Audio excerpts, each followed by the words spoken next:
僕が思ったようなビジュアルが画面上に全く出なかったんですよね。で、このままいったらこれペンディングになっちゃうぞっていうね、やばい危機感のとこにアローン・イン・ザ・ダーク見て、あ、プリレンダで背景1枚にしたら十分いけるし、ただやっぱ難点はそのラジコン操作にならざるを得ない仕組みだったんで、そこはやっぱり発売日を迎えても解決することはできなかった。Desde que la primera entrega se lanzó en marzo de 1996, Resident Evil se ha convertido en una de las sagas más importantes y con mayor impacto en la industria de los videojuegos. La serie ha evolucionado a lo largo de los años y ha sido realmente influyente en el género de los survival horror. Recientemente, en marzo de este año 2023, se ha lanzado Resident Evil 4 Remake, siendo un juego genialmente recibido por la crítica y los fanáticos, y que demuestra que más de 25 años después, la saga sigue siendo tan relevante como siempre. Resident Evil 1 es el juego que inició todo, y a pesar de que ha pasado más de un cuarto de siglo desde su lanzamiento, sigue siendo un título aterrador que no ha perdido el carisma, y sigue siendo genial jugarlo. Un juego que, a pesar de las limitaciones técnicas, logró crear una atmósfera de misterio y tensión que lo convirtió en un clásico instantáneo. Personalmente, Resident Evil es una de mis sagas favoritas de todos los tiempos. He jugado casi todos los juegos de la serie y muchos forman parte de mis favoritos. A pesar de llevar poco tiempo subiendo vídeos, he dedicado varios a la saga y actualmente mi contenido se basa en pasarme el Resident Evil 4 Remake al 100%, a poder ser.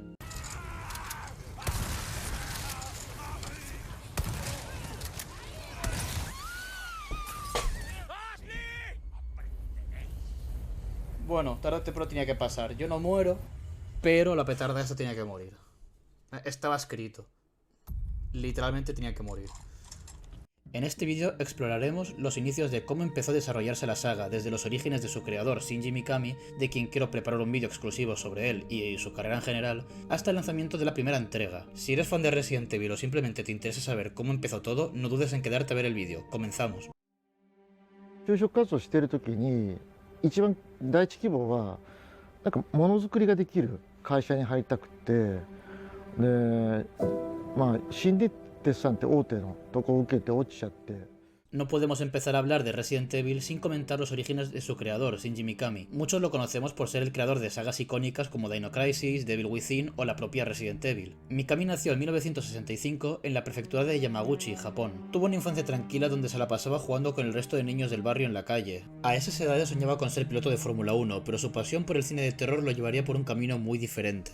En 1990, a los 25 años, Mikami consiguió un trabajo en Capcom como diseñador de videojuegos junior. A pesar de ser rechazado inicialmente debido a una mala prueba técnica, acabarían llamándolo una semana más tarde gracias a Yoshiki Okamoto y a Tokuro Fujiwara, dos diseñadores de videojuegos y altos cargos en Capcom, quienes conocieron a Mikami en una fiesta organizada por la empresa en el Hotel Osaka Hilton. Una vez dentro de Capcom, su primer proyecto fue, saliendo ese mismo año, Capcom Quiz Athena no Daiboken.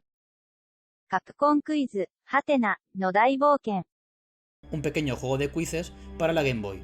Después de eso, Mikami comenzó a trabajar en el desarrollo de videojuegos basados en licencias Disney, como El Quien Engañó a Roger Rabbit para la Game Boy, que salió en 1991, Goof Troop, que salió en la Super Nintendo con lanzamiento en 1993, y el famoso Aladdin de Super Nintendo, que se estrenaría también ese mismo año. En 1993, después del lanzamiento de Goof Troop, Shinji Mikami fue propuesto por su mentor Tokuro Fujiwara para dirigir el desarrollo de un videojuego de bajo presupuesto. El juego en cuestión tenía que ser un remake para Super Nintendo del juego de Famicom Sweet Home.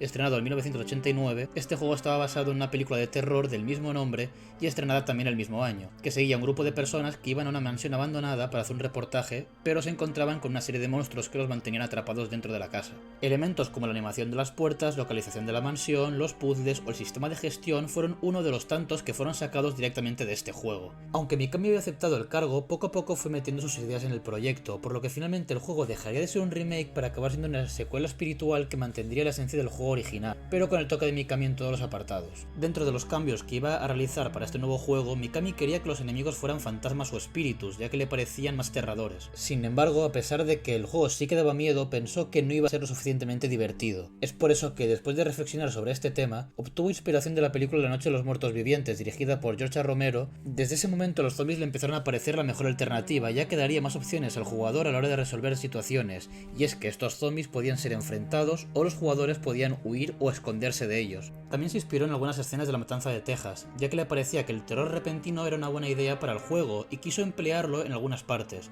Es imposible olvidarse de la primera aparición de los Hunters, o la mítica escena de los perros zombies saltando por la ventana. El cine no es el único medio donde se inspiró Mikami, también tomó referencias de un videojuego estrenado en 1992 y desarrollado por el estudio Infogrames. Este juego era Alone in the Dark, el primer juego al que se le podría atribuir el género de survival horror.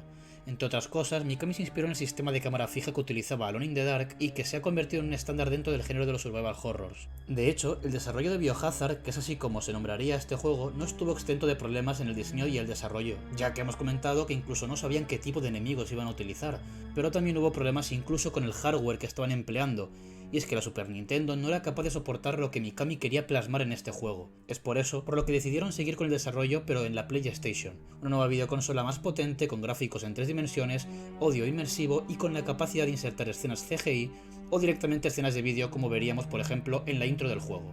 Además, la cámara iba a ser inicialmente en primera persona, pero debido a que el equipo no tenía mucha experiencia con la creación de gráficos en 3 dimensiones, se decidió cambiar a un sistema de cámaras fijas basado en Alone in the Dark, pero con fondos prerenderizados, es decir, haciendo uso de imágenes que no necesitan ser renderizadas por la consola para el fondo de los escenarios. Gracias a esta técnica, el nivel de detalle en los fondos era prácticamente insuperable para los estándares de aquella época, incluso a día de hoy se siguen viendo bien. Volviendo al tema de la cámara fija, gracias al uso de esta cámara el juego fue considerado como uno de los más aterradores en su momento, y sigue causándonos tensión a día de hoy. Y es que el no saber qué te espera a la vuelta de la esquina es suficiente para mantenerte en alerta durante toda tu partida, aunque el propio Mikami tiene su propia opinión sobre el uso de esta cámara.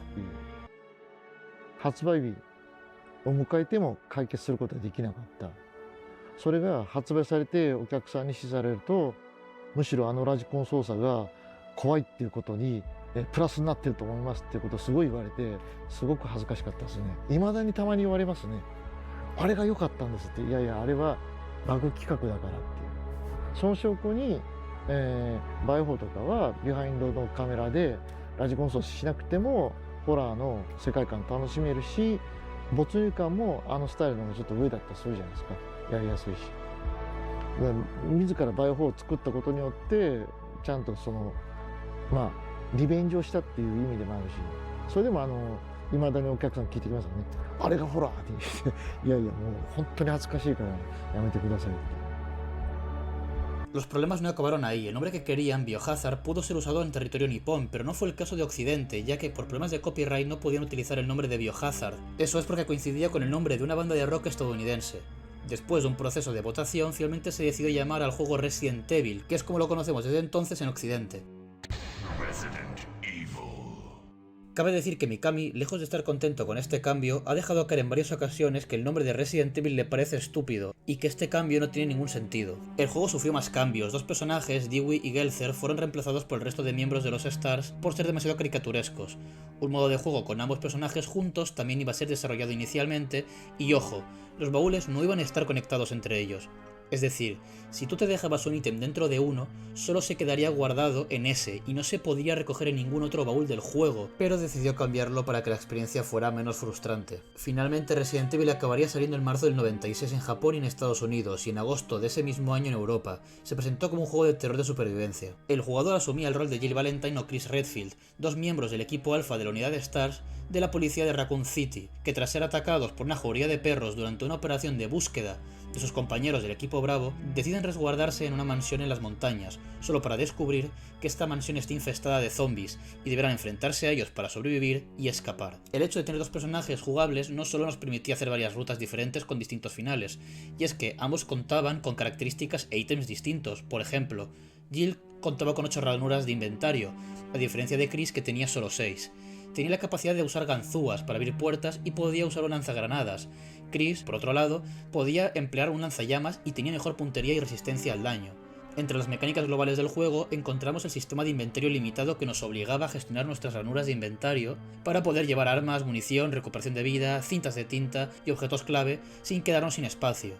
Las propias cintas de tinta también tienen una utilidad, y es que servían para guardar partida en las máquinas de escribir. Esta mecánica es muy interesante porque te obligaba a gestionar también cuándo guardabas partida. Otra mecánica, esta directamente sacada de Sweet Home, era la resolución de puzzles, una mecánica muy importante en el juego, al igual que los enfrentamientos con los distintos tipos de enemigos que nos encontrábamos a lo largo de nuestra aventura y los propios bosses. Resident Evil 1 fue un gran éxito comercial y crítico. Capcom predijo 250.000 de copias vendidas de estimación, pero el juego vendió más de 2,75 millones de copias en todo el mundo, mundo en su versión solo de PlayStation, convirtiéndose en un éxito absoluto de ventas que abrió paso a nuevas versiones para PC y Sega Saturn, una Director's Cut en PlayStation y una versión de Nintendo DS incluso, allá por el 2006. Sumando entre todas las versiones, han sacado más de 5,3 millones de copias vendidas. También se empezó a desarrollar una versión para la Game Boy Color, pero esta fue cancelada. El éxito del juego hizo que se empezara a desarrollar inmediatamente una secuela más grande y ambiciosa. También estableció a Mikami como un miembro importante dentro de la plantilla de Capcom gracias a su visión y dirección sobre el primer juego. El desarrollo de una secuela era un movimiento obvio, aún así fue de todo menos un camino de rosas, pero eso lo veremos en el siguiente vídeo de esta serie de cómo se desarrolló Resident Evil.